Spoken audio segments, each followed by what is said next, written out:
حضرت سیدنا ثابت بنانی رحمت اللہ تعالی علیہ روزانہ ایک بار ختم قرآن فرماتے تھے۔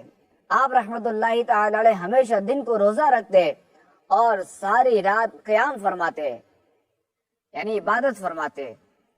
جس مسجد سے گزرتے اس میں 2 رکعت تحیت المسجد پڑھتے اور تحدیث نعمت کے طور پر فرماتے ہیں کہ میں نے جامع مسجد کے ہر ستون کے پاس قرآن پاک کا ختم اور بارگاہ الہی میں گریہ کیا ہے۔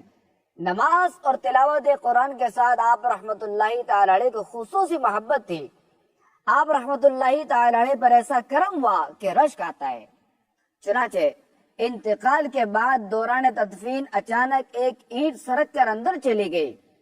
لوگ اینٹ اٹھانے کے لیے جب جھکے تو یہ دیکھ کر حیران رہ گئے کہ آپ رحمت اللہ تعالی علیہ قبر میں کھڑے ہو کر نماز پڑھ رہے ہیں۔ آپ رحمت اللہ تعالی علیہ کے گھر والوں سے جب معلوم کیا گیا تو شہزادی صاحبہ نے بتایا کہ والد محترم علیہ رحمت اللہ اکرم روزانہ دعا کیا کرتے تھے، یا اللہ اگر تو کسی کو وفات کے بعد قبر میں نماز پڑھنے کی سعادت عطا فرمائے تو مجھے بھی مشرف فرمانا۔ اور منقول ہے کہ جب بھی لوگ آپ رحمت اللہ تعالی علیہ کے مزار پر انوار کے قریب سے گزرتے تو قبر انور سے تلاوت قرآن کی آواز آ رہی ہوتی۔